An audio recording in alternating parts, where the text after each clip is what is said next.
Assalamualaikum warahmatullahi wabarakatuh. Selamat malam para sahabat Teh Winda.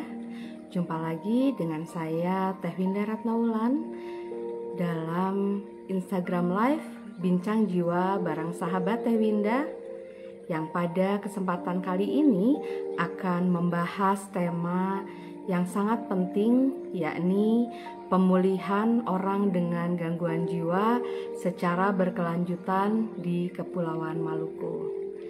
Dan pada kesempatan malam ini, saya akan mengundang sahabat saya, orang yang memang terjun langsung dalam kontinuitas recovery pada ODGJ ini, yaitu Bang Fandro A. Tasijawa, Eskep Nurse, Magister Keperawatan Jiwa.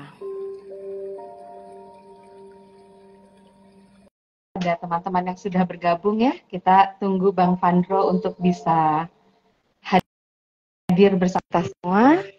Masya Allah. Halo Bang Fandro. Bagaimana kabarnya? Alhamdulillah Bang Fandro baik. Apa kabar Bang?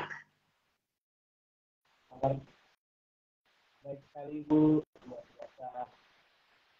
Alhamdulillah ya. Iya, suaranya agak kurang terdengar Bang. Barangkali boleh difasilitasi dengan headset.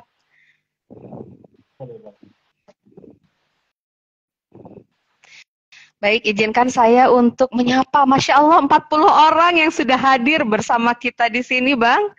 Yang barangkali menunggu nih, karena temanya sangat menarik. Dan ingin juga tahu bagaimana sih sebenarnya secara langsung kondisi dari pelayanan kesehatan jiwa pada ODGJ yang berkelanjutan di Kepulauan Maluku. Saya akan menyapa teman-teman, sepertinya ini banyak yang dari Maluku ya. Apa kabar teman-teman? Senang bergabung ya. Kita akan ngobrol-ngobrol nih di Bincang Jiwa bareng sahabat Teh Winda bersama Bang Fandro selama kurang lebih 60 menit ke depan. Kalau di Bandung nih ini jam 7 malam ya. Kalau di sana barangkali jam 9. Sudah cukup lama. Baik. Bang, apakah bagus sinyalnya, Bang? Sudah jam 9. Bisa kedengaran Bu Winda? Oh ya, lebih bagus Bang. Cuman kepalanya setengah Bang. Mungkin boleh diturunkan lagi biar kelihatan dong gantengnya. Nah, Masya Allah. Oke, Bang Fandro ya. Saya itu kepikiran untuk menghubungi Bang Fandro gara-gara saya lihat-lihat album foto lama CPNA Magister Keperawatan Unpad itu waktu lagi ngobrolin tentang psikoterapi di RSJ. Nah, saya ingat, waduh ini orang udah pada hebat-hebat nih, pasti sudah kembali ke tanah kelahirannya untuk mengabdikan diri dan membaktikan ilmunya di daerah masing-masing. Dan saya bilang, waduh apa sih yang sudah Abang lakukan begitu. Kebetulan saya lihat postingan bahwa Abang itu memenangkan satu hibah begitu ya Bang ya, mendapatkan hibah terkait dengan kontinuitas recovery pada ODGJ di Kepulauan Maluku. Jadi saya berpikir, waduh sepertinya nih materi yang sangat baik untuk dibahas karena tentu saja pelayanan kesehatan jiwa itu di berbagai tempat walaupun secara teoritis punya mazhab yang sama, tapi pelaksanaan di lapangannya berbeda-beda. Oke, Bang, ini yang nonton nih banyak yang udah kenal sama Abang, tapi nanti akan ada siaran ulangnya, Bang. Boleh kenalan dulu, Bang? Siapa sih seorang Fandro? Ya. Ya. Untuk pemirsa dari Bincang Jiwa bersama Teh Winda, perkenalkan nama saya Fandro Tasijawa, sering dipanggil Fandro. Saya sekarang menjadi dosen di Universitas Kristen Indonesia Maluku. Saya juga terlibat dalam beberapa organisasi, baik kalau sekarang di PPNI, di DPD PPNI Kota Ambon, selaku Wakil Ketua Bidang Diklat. Kemudian saya juga terlibat di Hibgabi kemudian beberapa hal yang sudah intinya untuk menunjang karir sebagai seorang dosen, tergabung dalam editor di Jurnal Sinta 3 dari UDS, kemudian beberapa reviewer di jurnal internasional bereputasi, baik di klinikal epidemiologi ya. Jadi untuk menunjang karir dosen ini Bu Winda, jadi coba untuk apply dan puji Tuhan bisa diterima gitu. Dan keseharian saya ya sebagai dosen di UKIM, kalau singkatan kami di Ambon, Universitas Kristen Indonesia Maluku, Ibu Winda. Oke, ini saya sambil menulis ya, ternyata kiprahnya tahun berapa Bang lulus Bang? Aku lupa Bang. 2018 masuk di Unpad itu Bu Winda. Kemudian 2020. Puji Tuhan pas 2 tahun tepat. Wow. Sesudah itu balik ya Bang, balik ke Maluku ya Bang? Betul. Jadi ketika balik ke Maluku itu, saya mencoba untuk berkiprah di dunia dosen. Kemudian di 2021 itu memenangi hibah juga pada saat itu di BKKBN. Wow. Kemudian jadi pada saat itu BKKBN terkait analisis perilaku seksual berisiko pada remaja. Karena memang kalau dilihat perilaku seksual berisiko paling tinggi itu di 2 daerah, NTT dengan Maluku. Jadi memang pada saat itu saya tertarik untuk riset terkait itu. Kemudian di 2022 itu mendapatkan dana hibah dari kementerian dan ada juga PKM-nya. Jadi waktu itu didanai 2 dari kementerian. Kemudian di tahun 2023 ini, puji Tuhan, ada 3 dana hibah yang diterima dari 2 riset dan 1 PKM. Jadi yang riset MF ini, Matching Fund ini memang kalau di Maluku kemarin memang dari minggu lalu baru selesai kami lakukan MONEF. Jadi kementerian turun ke Ambon untuk MONEF dan memang diinformasikan bahwa MF ini sudah berjalan selama 2 tahun dan di Maluku baru 2 yang lolos. Jadi memang kalau misalnya kalau di universitas-universitas besar itu banyak yang lolos. Tapi di Maluku di kampusnya kami dan Unpati itu baru lolos tahun ini. Dan puji Tuhan saya salah satunya itu Bu Winda. Oke, jadi pertanyaannya emang boleh ya sekeren itu ya Bang? Aduh, kalau soal keren nih Bu Winda ini yang lebih keren sebenarnya. Aduh, saya lihat pencapaiannya Bang. 3 tahun terakhir ini ya, berarti sebagai dosen, berarti akademisi begitu. Kemudian fungsi sebagai praktisi, tadi turun langsung ke lapangan. Kemudian juga terlibat dalam riset-riset yang mendapatkan dana hibah ya, dan itu tidak sembarangan, pasti dipilih dengan kriteria-kriteria tertentu. Ini dosen-dosen Abang tuh pasti bangga banget gitu ya. Wah, kita sapa Prof. Suryani, Pak Ius, Bu Aat, dan lain-lain pasti akan sangat bangga dengan Abang. Nah, Bang Fandro, kesehatan jiwa di Kepulauan Maluku ya. Saya ingin bertanya, Abang kan 2 tahun tuh di Jawa Barat ya, dengan karakteristik yang Abang sudah pahami. Apa bedanya karakteristik kesehatan jiwa, gambaran secara umum yang ada di Kepulauan Maluku dibandingkan dengan ada di pulau-pulau lainnya? Boleh diambillah misalnya di Jawa Barat begitu Bang. Baik. Jadi memang karena Jawa Barat ini pernah CPNA dulu, dan di Maluku kalau kita lihat yang membedakan itu di sana luar biasa layanannya dan orang sudah aware terhadap kesehatan jiwa. Tapi kalau di Maluku ini memang layanan kesehatan jiwa ini masih belum terlalu digaungkan begitu, Bu Winda. Itu yang pertama. Yang kedua dari letak geografisnya sendiri. Kalau kita berbicara soal di Jawa Barat, yaitu layanannya karena semuanya datar kayak land gitu ya. land area, jadi ya sudah, orang aksesnya mudah.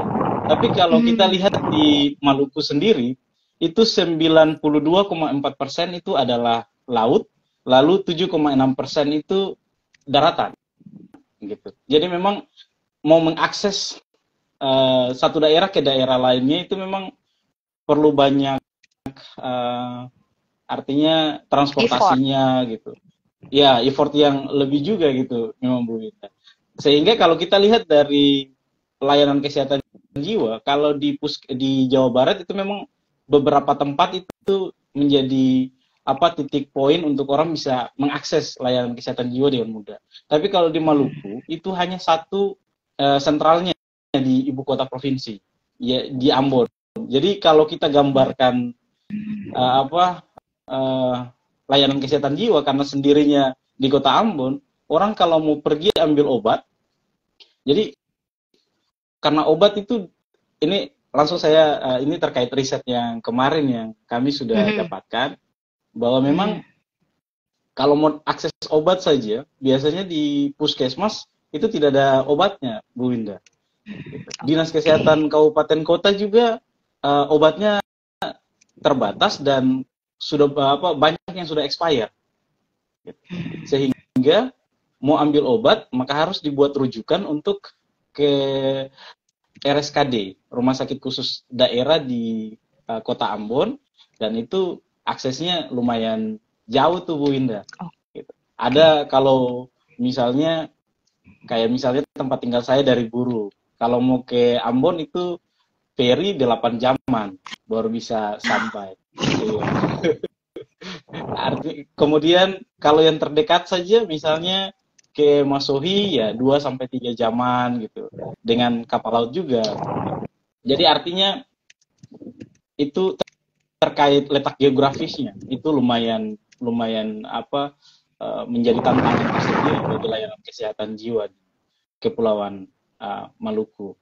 Nah, itu mungkin Bu Winda sekilasnya lah gitu dari apa yang kami punyai di Maluku dibandingkan dengan di Jawa Barat. Gitu. Itu terima kasih Bang, sudah cerita begini ya, saya jadi dapat gambaran ya. Berarti orang-orang yang memang akan melakukan pelayanan kesehatan jiwa di Kepulauan Maluku itu dihadapkan pada beberapa tantangan ya. Yang pertama adalah tadi terkait dengan kesadaran masyarakat tentang kesehatan jiwa itu belum sebesar di wilayah lain, contohnya adalah di Jawa Barat begitu ya.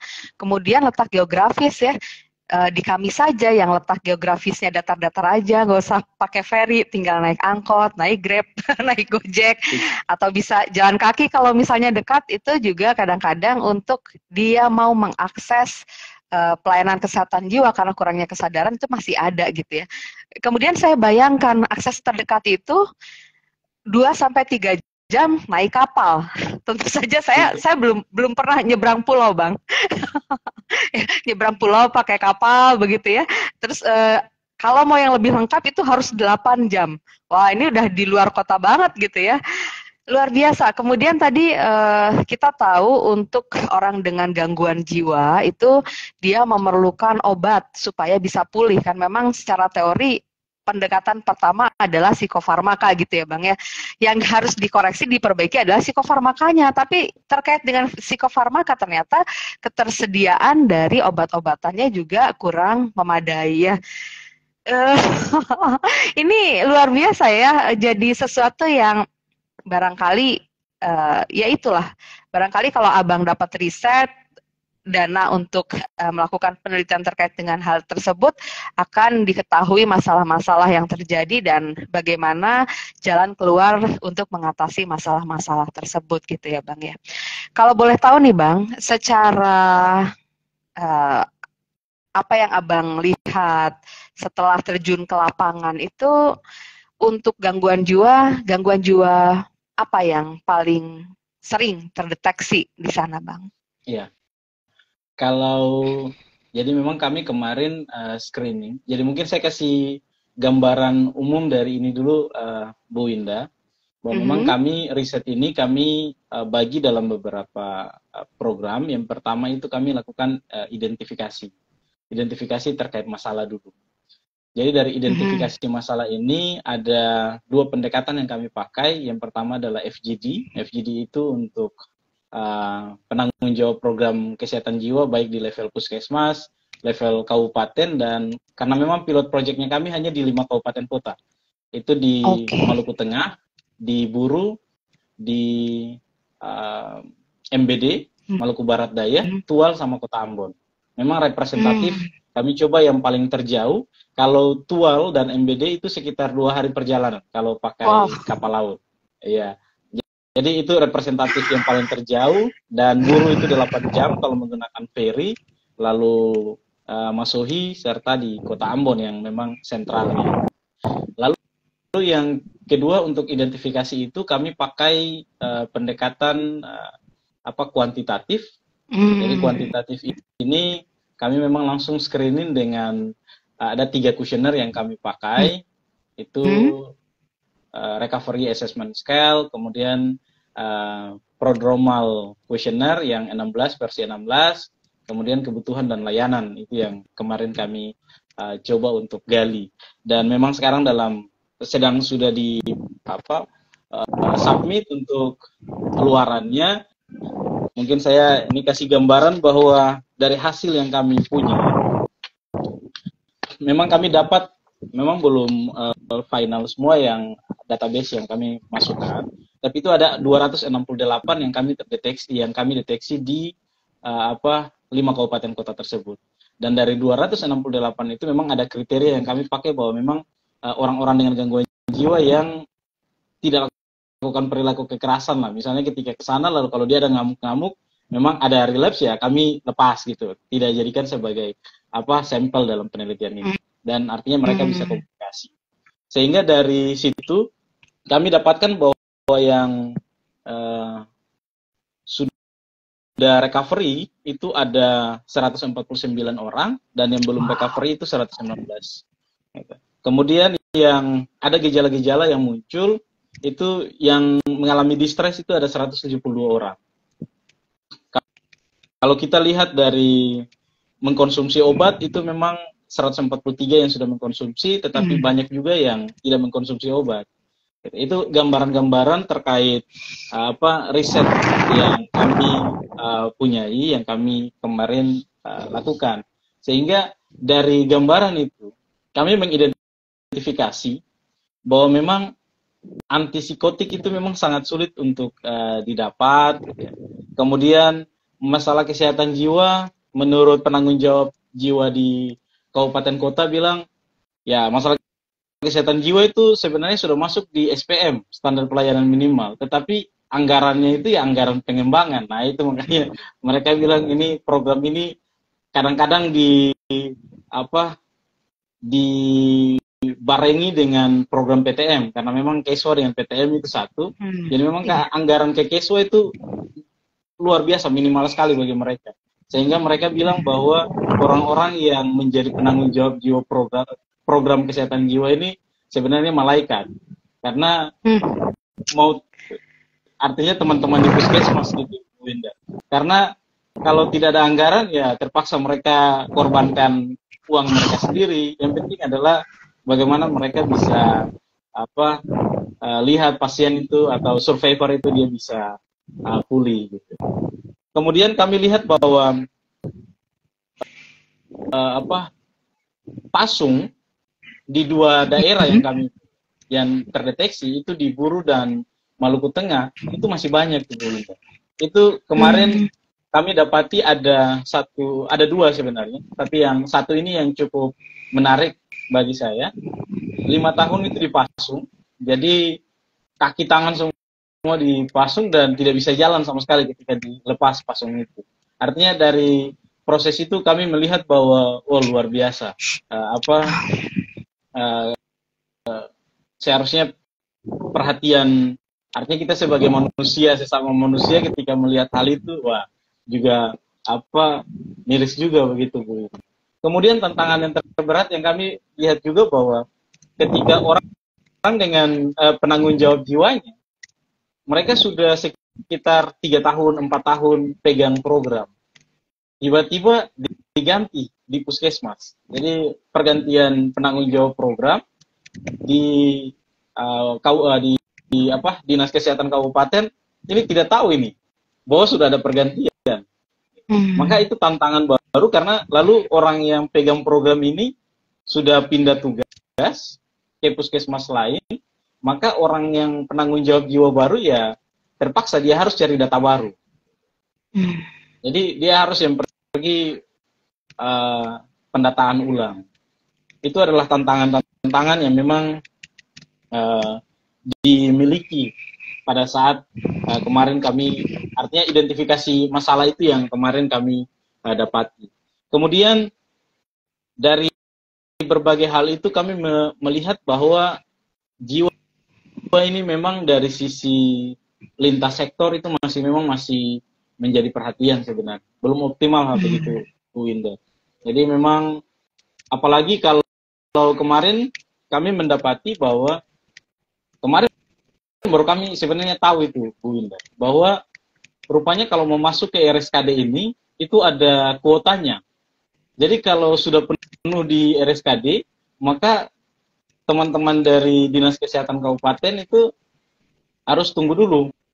Jadi kalau semuanya di sana ada kosong, baru bisa di-drop masuk. Sehingga ya gelandang psikotik banyak di jalan-jalan. Nah itu memang tantangan-tantangan yang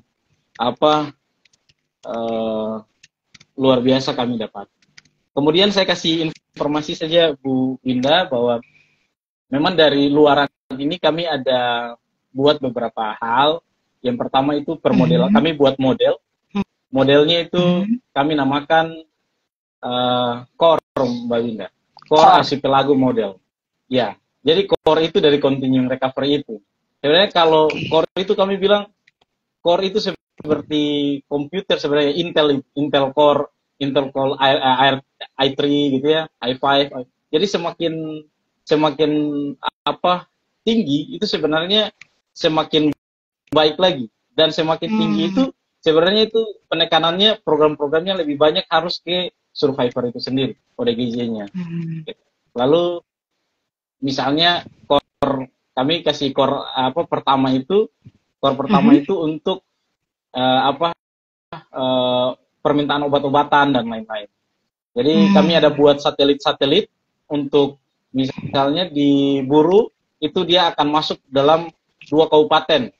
Itu misalnya di mana puskesmas yang harus menjadi sentral atau satelitnya di situ. Nah, itu memang masih menjadi tantangan. Memang ini sudah ada dari model ini kami sudah kesehatan provinsi untuk melihat model itu, karena tantangan model ini memang kami buat karena ya di situ lagi hasil dari FGD yang ada dari teman-teman di puskesmas maupun di dinas kesehatan. Mereka melihat bahwa rupanya kalau dari atas, jadi kalau selama ini ya dari atas saja turun ke bawah. Gitu. Jadi turun ke bawah itu ya tidak ada dari, jadi mereka hanya ya sudah lakukan itu saja, hanya sekedar ya rutinitas gitu ya. Jadi datang kunjungan gitu-gitu. Gitu. Iya. Padahal esensinya bahwa mereka harus benar-benar perkuat pada survivornya itu sebenarnya. Nah itu yang, karena memang dinas kan ingin maunya bahwa kita harus terukur dan indikator-indikatornya itu bisa dicapai. Jadi memang model itu kami buat supaya bagaimana ke depan mungkin kami akan usulkan lagi hibahnya supaya ketika selesai ya berkelanjutan dan modelnya sudah selesai, kami kasih pelatihan-pelatihan untuk penanggung jawab jiwa di puskesmas semua, Mbak Winda. Kemudian ya, jadi ada naskah akademik juga, draft naskah akademik yang nanti akan kami buat, dan kami sudah konsultasi dengan Kepala Pusat Studi Perundang-undangan dan dari provinsi juga, dari bidang hukum. Jadi itu sebenarnya untuk bagaimana kami harus keluarkan itu naskah akademik agar bisalah nanti masuk sampai di Perda. Karena memang di Jawa Barat kan sudah jelas gitu Perda terkait kesehatan jiwa. Nah ini kami ada mau mencoba sekarang ini di Maluku sekarang ini, Bu Indah. Oke. Aduh ya, cocok memang kalau dapat ini ya, dapat hibah ya. Karena yang dikerjakan sangat banyak dan luar biasa. Jadi tadi yang Abang katakan sebenarnya bisa saya tarik kesimpulan. Yang pertama memang ada beberapa masalah-masalah. Ini sangat bagus ya, berarti dari kementerian itu punya perhatian khusus dan menginginkan bahwa adanya pemerataan dalam hal pelayanan kesehatan itu di seluruh wilayah yang ada di Indonesia. Kalau saya sih akan berikan acungan jempol gitu ya. Dan di sini saya melihat dari kementerian juga mengajak orang-orang yang memang mengetahui tentang keilmuan di bidangnya masing-masing ya. Contohnya adalah Abang yang di depan saya. Dari tadi saya senyum aja ya. Senyum tuh apa? Senyum seneng, senyum bahagia, terharu gitu. Nah, ini ada beberapa hal yang tadi Abang katakan ya, berarti sebenarnya ada beberapa masalah yang ditemukan, yaitu aksesibilitas dan ketersediaan obat, kemudian juga pelayanan kesehatan mental itu masih sangat terbatas ya, tadi dengan pulau-pulau terpencil dan jangkauan yang memang harus ditempuh dengan kapal laut, kemudian juga masih ada isu kemanusiaan ya, kita katakan di sini adalah pasung ya, di semua daerah ini masih jadi sesuatu yang memang harus diperjuangkan karena memang hal tersebut diinginkan tidak ada lagi ya di seluruh Indonesia. Kemudian tantangan manajemen program. Tadi Abang bilang sudah enak-enak di situ. Enak tuh bukan berarti dia enak nyaman di posisi yang nggak ngerjain apa-apa. Artinya di sini secara kognitif, secara pengetahuan mereka sudah memahami, kemudian hatinya juga sudah dapat gitu ya. Iya. Terbukti tadi kalau nggak ada dana akhirnya keluar dari kantong sendiri. Kemudian sudah banyak hal yang dilakukan, tapi harus ada perpindahan begitu. Kemudian juga gejala distres dan angka prevalensi. Nah ini angka prevalensi rupanya memang ya sesuai lah ya dengan data nasional ya kalau dilihat ya. Oke ya, kemudian pengembangan program dan PTN memang biasanya di berbagai tempat untuk program jiwa itu dibarengi dengan PTM, penyakit tidak menular gitu ya Bang ya, tidak ada dana khusus ya. Jadi memang harus pintar bagi-bagi gitu ya. Kemudian juga, wah ini banyak sekali sepertinya PR dari pemerintah pusat dan pemerintah daerah ya untuk mencapai cita-cita bersama bahwa Indonesia itu nanti menjadi Indonesia emas di tahun 2045 gitu.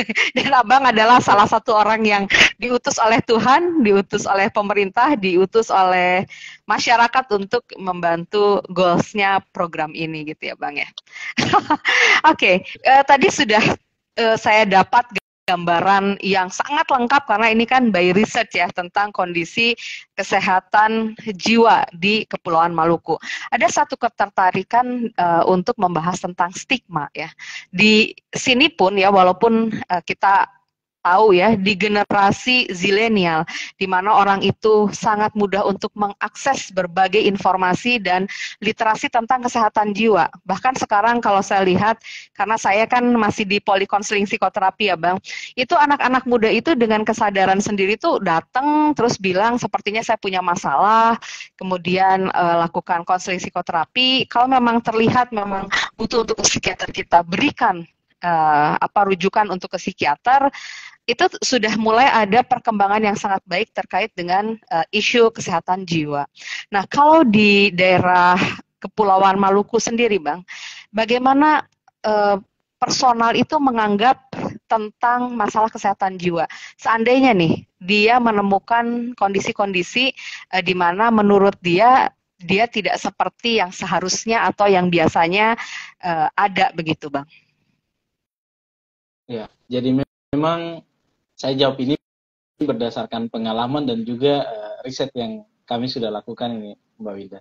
Memang kalau dilihat memang untuk masyarakat secara umum itu terkait stigma terkait kesehatan jiwa ini juga cukup tinggi. Kenapa begitu? Karena kalau mau pergi ke orang kalau pergi ke psikolog atau psikiater itu bilang wah ini singkatan orgi lah gitu tanda kutip ya orgi. Jadi memang orang kalau mau pergi ke layanan kesehatan khususnya ke kesehatan jiwa itu memang masih pikir-pikir. Kemarin ada pengalaman Jadi ini pengalaman, memang ini ada satu dari Dinas Kesehatan Kota sebenarnya. Gitu. Karena kan saya pernah ini ikut hipnoterapi kan Bu Indah. Jadi memang lalu ditanyakan bisa untuk karena hipnoterapi di Ambon kan belum ada sama sekali. Jadi beliau bilang kalau mau pergi ke psikiater, ke psikolog nanti dibilang bahwa saya gangguan jiwa dan sebagainya. Gitu. Jadi kayaknya lebih bagus kalau pergi kayak melalui ini saja gitu ya. Supaya misalnya perawat jiwa atau apa supaya tidak terlalu ada stigma yang terkait itu. Gitu. Kemudian kalau di orang dengan gangguan jiwa sendiri. Nah ini kadang-kala di kampung-kampung itu orang kalau ketemu orang dengan gangguan jiwa juga masih ganggu-ganggu juga. Jadi malahan itu ketika ketemu lalu bilang, nah ini orgil-orgil dan sebagainya. Nah itu yang membuat sebenarnya stigma, kalau bicara stigma di Maluku juga masih cukup tinggi. Tetapi memang kalau kita lihat bahwa motonya atau semboyannya orang Maluku itu hidup orang bersaudara. Hidup orang bersaudara itu berdasarkan risetnya kami. Memang saya belum riset ke keluarga ataupun masyarakat sekitar. Tapi kalau risetnya saya ke penanggung jawab kesehatan jiwa, bahwa mereka karena hidup orang bersaudara itu semboyan yang dimiliki oleh orang Maluku itu yang membuat mereka sebenarnya bisa sampai tidak mengeluarkan uang pribadi untuk membuat artinya orang yang gangguan jiwa itu harus pulih lah kayak gitu. Nah, itu tuh artinya dari situ dan pendekatan-pendekatan budaya seperti itulah yang sebenarnya perlu untuk kita gaungkan agar bukan saja penanggung jawab jiwanya tetapi masyarakat sekitar, keluarga, berbagai tokoh masyarakat, agama itu bisa melihat bahwa memang mereka sama dengan kita. Dan sebenarnya kita kan semua ini berpotensi berisiko untuk gangguan jiwa. Kenapa sampai orang dengan gangguan jiwa itu dipandang sebelah mata, dan ketika kenapa kita tidak anggap mereka seperti saudara kita sendiri? Nah, itu sebenarnya yang menjadi tantangan untuk sebenarnya harus perlu dikasih pendidikan kesehatan terkait itu. Oke, ya. Jadi memang stigma masih ya di mana-mana. Betul. Di sini pun masih seperti itu ya. Jadi memang perlu literasi yang sangat banyak kepada masyarakat mengenai gangguan jiwa dan penata laksanaannya. Kalau saya boleh sedikit sharing, Bang, waktu saya menghadiri satu konferensi Asia Tenggara, ternyata di bagian-bagian negara tersebut juga masih tinggi ya stigma mengenai gangguan jiwa gitu. Jadi kalau dibilang oh hanya di Indonesia enggak kok, apalagi hanya di Maluku saja enggak, masih memang begitu ya. Orang untuk datang ke pelayanan kesehatan jiwa dengan penuh kesadaran dan tanggapan masyarakat di lingkungan sekitar terhadap orang dengan gangguan jiwa itu memang masih perlu peningkatan lah begitu ya. Ini ada satu kekuatan ternyata yang dimiliki oleh orang dari Kepulauan Maluku ya, Bang. Betul. Bahwa kita orang bersaudara, begitu ya, saya catat di sini ya. Ini adalah satu hal transkultural yang bisa dilakukan karena orang Maluku tuh bilang kalau saudaraku sakit maka aku akan bantu dia ya. Dan betapa hebatnya kalau semua orang saling bergandengan tangan untuk mengatasi masalah kesehatan jiwa.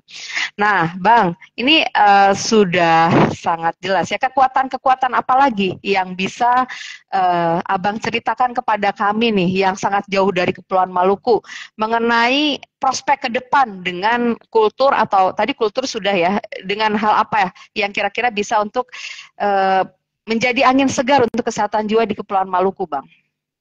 Iya, sebenarnya kalau dibilang memang banyak keterbatasan yang dimiliki gitu.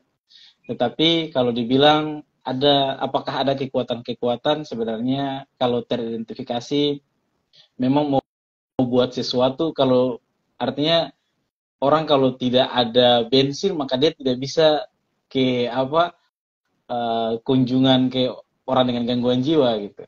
Tetapi luar biasanya bahwa mereka mau untuk tetap turun gitu.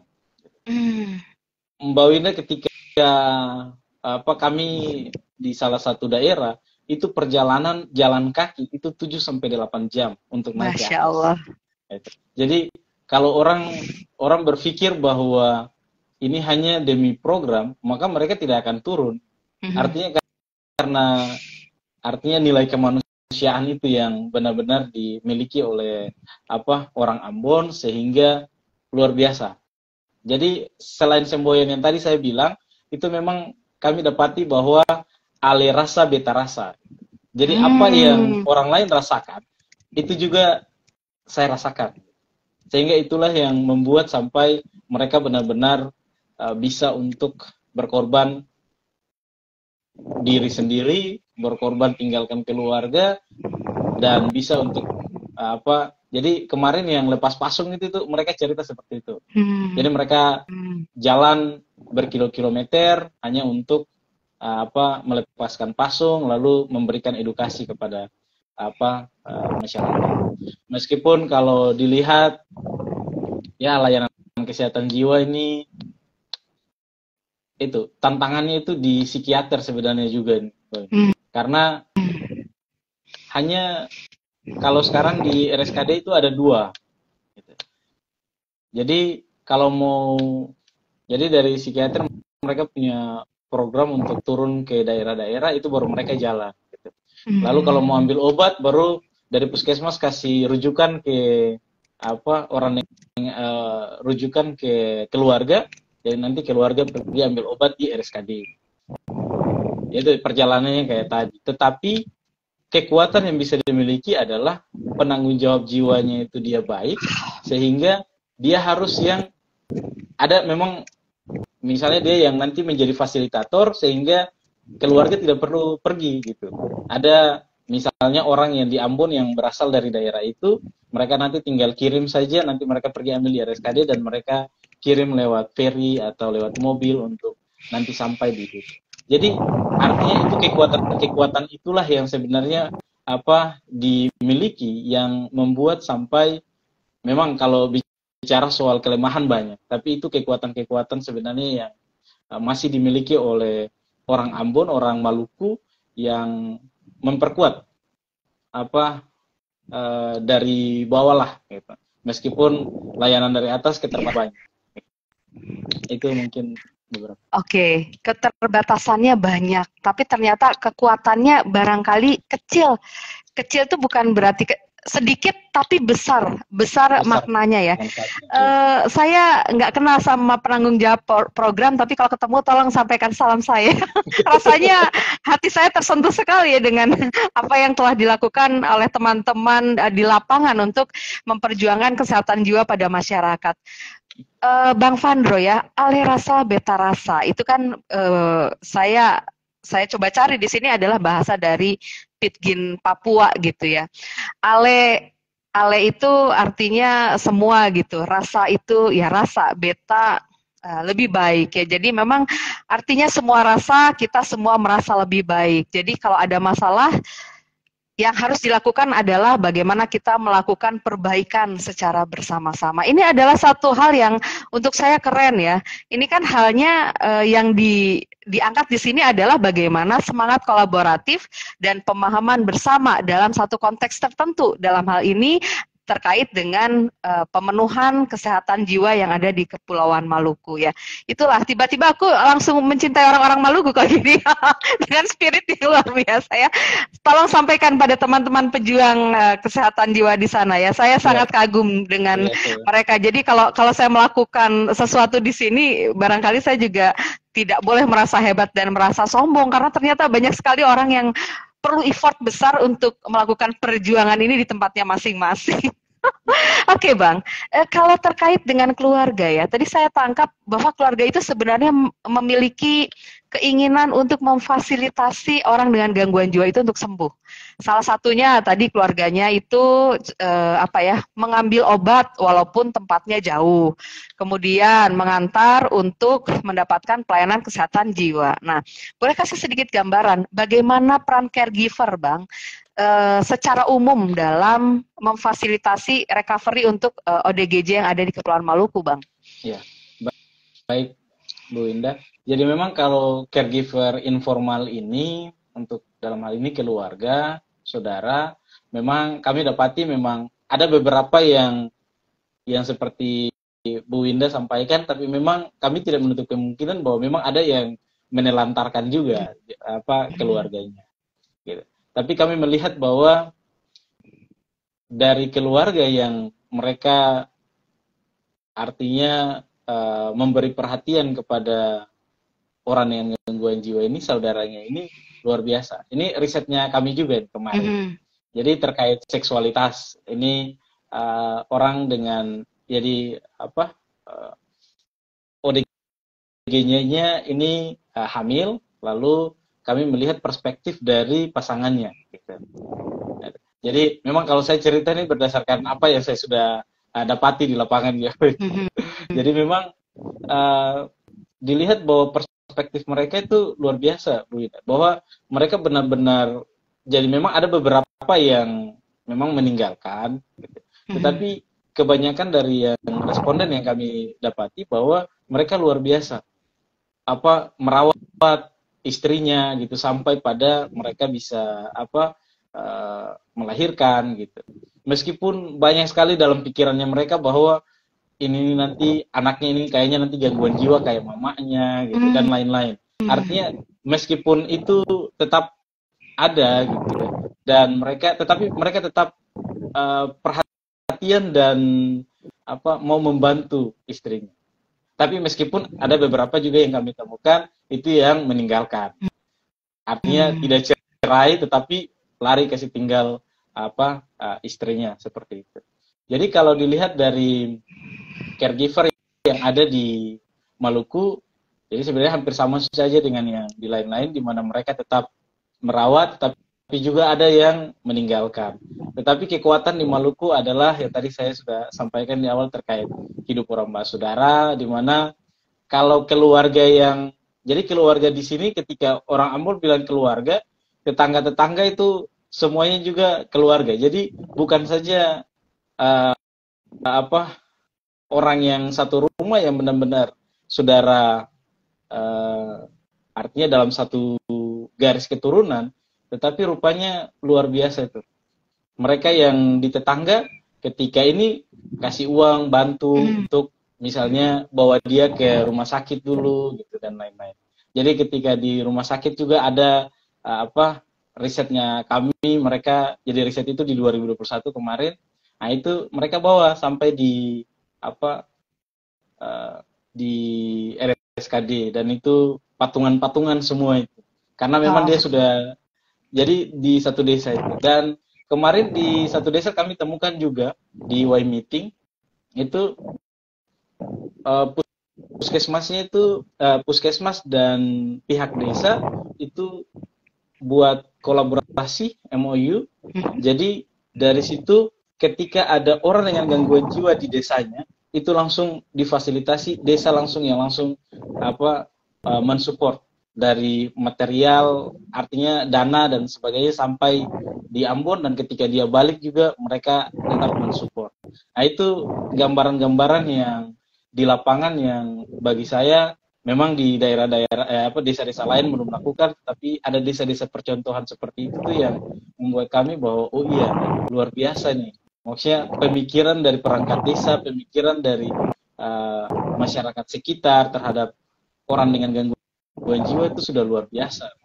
Meskipun itu hanya satu desa, tapi bagi kami itu bisa menjadi percontohan untuk desa-desa lain yang sebenarnya. Dan itu seharusnya yang lebih banyak digaungkan itu mereka supaya menjadi percontohan di desa-desa lain bahwa harus melihat juga orang dengan gangguan jiwa. Itu luar biasa. Wow, aduh saya bersyukur ya kepikiran untuk minta abang cerita ya, karena ini untuk saya menghangatkan sekali hati saya terkait dengan progres positif untuk pelayanan kesehatan jiwa. Nah, kalau kita ngobrolin tentang kontinuitas recovery ya, kita kan tahu recovery itu kan melihatnya fungsi ya. Kalau untuk abang pakainya recovery yang mana? Kan kalau kami itu ya. oke, kalau yang Yang kami tuh yang biasa kami lakukan tuh kan kita lihat fungsi ya Bang ya. Yang kita lihat tuh pemulihan, recovery itu kan pemulihan ya Bang. Jadi fungsi fungsi fisik ya artinya badannya sehat, kemudian fungsi klinis, tanda dan gejala gangguan jiwanya itu berkurang sampai dengan hilang, kemudian fungsi sosial yang nggak mau bergaul jadi mau bergaul, kemudian juga fungsi activity daily living, tadinya nggak mau mandi, nggak mau gosok gigi, nggak mau keramas, jadinya mau gitu ya. Kemudian fungsi kerja, yang tadinya udah nggak mau sekolah, nggak mau kerja, jadi bisa produktif, bagus-bagus bisa menghasilkan uang, dan fungsi-fungsi serta fungsi aktualisasi diri, di mana dia merasa bahwa dirinya adalah seorang manusia yang memang berharga. Itu kan yang biasa kalau saya tuh frameworknya kalau sedang melakukan pelayanan kepada pasien tuh saya pakainya itu gitu. Jadi dari one step masuk ke step selanjutnya yang kita harapkan nanti pemulihan fungsinya itu holistik gitu ya, dari yang pertama sampai yang selanjutnya. Nah kalau yang nanti akan direncanakan nih Bang, maksud dari kontinuitas pelayanan itu yang seperti apa Bang, di konsepnya Abang dan teman-teman di sana? Baik. Jadi sebenarnya kalau bicara terkait recovery ini kami memang dasarnya dari Anthony tahun 1993. Kemudian kalau kita berbicara terkait continuing recovery ini dari Ben 1995, itu bahwa memang kapasitas seseorang gitu, dan memang atau orang bilang kemampuan fungsional lah untuk menyelesaikan tugas yang dimiliki. Setiap manusia itu kan dia punya tugas untuk menyelesaikan sesuatu, baik itu merawat diri yang tadi Ibu Indah sampaikan, problem solving dan lain-lain gitu, sampai pada aktivitas lain. Jadi ketika dia ada keterbatasan sebagai orang dengan gangguan jiwa, tapi ketika dia bisa bermanfaat atau berkontribusi di mana dia ada, nah itu sebenarnya dia sudah masuk dalam tahap recovery. Dan kalau dia sadar saja bahwa dia gangguan jiwa, itu sebenarnya sudah tahap recovery, sudah ini. Itu yang kami ini. Sehingga ketika diimplementasikan dalam di kami di Maluku, gitu, bahwa kami ingin supaya survivor tuh dia kuat dulu, gitu. Karena memang layanan dari, kalau yang layanan selama ini itu memang petugas penanggung jawab jiwa gitu. Memang kami di sini belum ada kader jiwa ini, itu masalahnya nih. Jadi memang ini sedang kami progres supaya memang kader jiwa juga ada gitu. Dan yang paling penting adalah penanggung jawab jiwa di puskesmas itu bukan saja datang kunjungan 1-2 kali gitu, lalu selesai itu cuma datang tanya obat dan lain-lain. Padahal penanggung jawab jiwa itu programnya itu kan ada beberapa, tetapi kami ingin menambahkan sesuatu yang lebih esensial, di mana dia harus memperkuat itu survivor. Artinya kasih harapan untuk dia gitu, kasih pemahaman bahwa semua orang itu punya kekuatan. Tidak boleh membanding-bandingkan dengan orang lain gitu. Karena kadang-kala membanding-bandingkan itu yang membuat dia rendah diri, gitu. Dia merendahkan nilai dirinya sendiri gitu. Nah, itu tuh yang kami inginkan, supaya penanggung jawab jiwa karena ini sentralnya kami di penanggung jawab jiwa puskesmas, supaya mereka lebih memperkuat survivor yang ada, keluarga yang ada gitu. Sehingga ketika survivor itu kuat, maka dengan sendirinya penanggung jawab jiwa tidak akan terlalu banyak aktivitas, gitu. Tidak akan terlalu banyak ini, karena ketika sudah turun, kasih harapan ke mereka, bilang bahwa kekambuhan itu hal yang biasa, gitu. Tetapi harus tahu ketika sudah mau kambuh, ya segera untuk misalnya obatnya kalau sudah mau habis, ayo pergi ke puskesmas, kasih tahu supaya nanti kami ini dan lain-lain. Hal-hal seperti itu sebenarnya yang harus perkuat di survivornya gitu. Jangan kita datang kunjungan, hanya kunjungan, oh ya obat sudah mau habis, atau hanya sekedar rutinitas lah. Kalau misalnya dari hasil FGD kemarin, sehingga perkuat di basis data, basis survivornya itu, maka dengan sendirinya kita tidak akan terlalu layanan kesehatan jiwa dan orang-orang dengan gangguan jiwa itu semakin hari mereka menyadari diri mereka, sehingga mereka bisa recover lah gitu. itu tuh yang kami ingin kembangkan di Maluku, Bu Winda. Oke, ya berarti tidak hanya berhenti di satu titik ya Bang.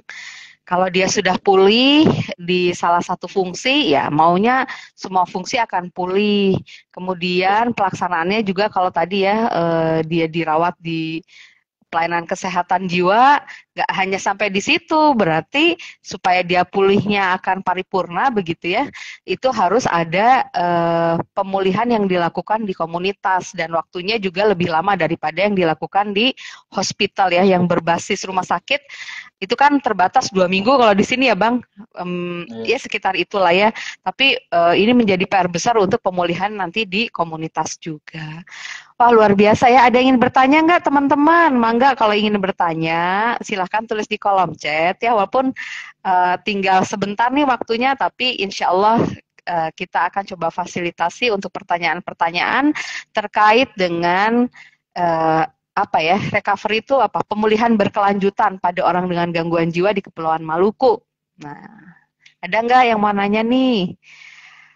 Oke, belum Sebenarnya ada ya. kalau bicara nih Bu Winda nih pakarnya nih sebenarnya. Ini Pakar apa? luar biasa.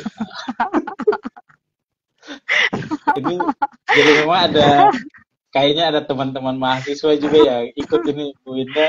Jadi memang Luar biasa kayaknya ya. kemarin kami undang Prof. Suryani untuk ke Ambon, Bu Winda. Masya Allah. Ya. Wow, luar biasa ya. Ya. Aduh, Jadi, itu salah satu hal yang sangat keren. jadi mungkin ya nanti lewat Zoom atau apakah kami mungkin ya sekedar Bu Winda, karena Bu Winda ini luar biasa. Di Rumah Sakit Jawa Barat ini pegawai terbaik se-Provinsi Jawa Barat ini. Ini Bu Winda. Masya Luar Allah. biasa. Baik, Ya. Abang. Jadi nanti untuk selanjutnya mungkin tadi ada bahasan perlunya adanya kader-kader kesehatan jiwa ya, Bang. Berarti ke depannya Betul. apakah ada rencana untuk membentuk desa siaga sehat jiwa begitu, Bang? Betul, betul Bu Winda. Jadi memang dari artinya proses yang kami buat itu memang ada dua hal yang masih menjadi PR buat kami. Mudah-mudahan dengan riset berikutnya, artinya ketika didanai berikutnya dari kementerian juga, kami harapkan juga yang pertama itu rumah singgah. Karena memang shelter ya. ya, jadi rumah singgah supaya kalau sebelum mereka diberangkatkan karena kan harus pakai kuota itu, Bu Indah, di RSKD. Sehingga maunya kami itu mereka ditempatkan dulu di rumah singgah, di situ ada tenaga kesehatannya juga dan lain-lain yang bisa artinya mereka di situ dulu, jangan berkeliaran seperti gelandang psikotik ini cukup banyak juga di Ambon sebenarnya dan di daerah-daerah Kepulauan Maluku. Sehingga mereka di situ dulu ditempatkan sebelum nanti ke RSKD. Kemudian yang kedua desa siaga sehat jiwa yang tadi Bu Winda sudah sampaikan, karena memang tantangannya itu. Dan kami melihat bahwa ada beberapa desa yang tadi saya sudah sampaikan yang sudah ada MOU dengan dari pihak desa sudah luar biasa memfasilitasi. Sebenarnya kalau kami melihat itu bisa itu di pionirnya desa siaga sehat jiwa di Maluku. Oke, ya. Ini nggak kerasa nih kalau ngobrolnya sama orang yang sefrekuensi banget. waktu itu rasanya cepat gitu ya, apalagi saya dapat banyak insight ya. Secara saya belum pernah ke Kepulauan Maluku, nggak pernah lihat secara langsung kondisinya di sana. Ya semoga suatu saat saya diperkenankan oleh Tuhan untuk berada di sana untuk melihat kondisi kesehatan jiwa di sana dan barangkali sedikit berkontribusi untuk pelayanan kesehatan jiwa di Kepulauan Maluku.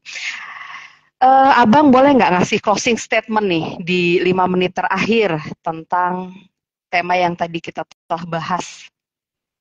Baik. Jadi continuing recovery ini bukan saja dari pihak pemerintah, dari penanggung jawab jiwa yang ada, kemudian dari keluarga, tetapi semua hal itu harus sama-sama gitu. Dan kalau melihat soal, artinya dari proses yang kita punyai, bahwa minat yang tinggi pada ilmu pengetahuan termasuk riset itu harus dibangun. Karena itu menjadi bagian penting, menjadi pionir untuk selain kita lihat, oh ini masalahnya apa, gitu. Setelah itu kita kasih solusi, dan kita kalau bisa dipublikasikan agar masyarakat akademik, masyarakat yang lain semua bisa sama-sama aware dan melihat permasalahan yang ada, dan kalau bisa diharapkan ada perbaikan-perbaikan lah di layanan kesehatan jiwa, baik di puskesmas, baik di rumah sakit, dan yang lebih penting adalah kita aware dari diri sendiri dulu, karena itu yang paling penting. Dan bangunlah hidup orang bersaudara, di mana apalagi apa yang orang rasakan di situ juga kita rasakan, supaya dengan begitu kita bisa sama-sama menjadi pribadi yang hebat, pribadi yang kuat untuk bukan saja melihat diri kita, tetapi membantu orang lain juga. Itu mungkin dari saya, Bu Winda. Oke.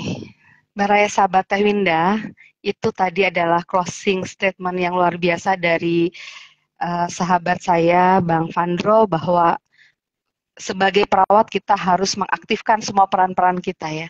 Peran kita sebagai pemberi pelayanan kesehatan, asuhan, kemudian peran sebagai pendidik, begitu ya. Pendidik itu tidak harus di universitas, tapi bisa juga pendidik pada masyarakat. Kemudian juga jangan lupa harus rajin penelitian. Nah, ini PR besar untuk saya ya, untuk orang yang sepertinya dari 2003 sampai 2023, sekitar 10 tahun saya belum penelitian juga gitu. Padahal itu adalah evidence yang memang baik dilakukan untuk nanti mensosialisasikan apa yang sudah kita dapatkan.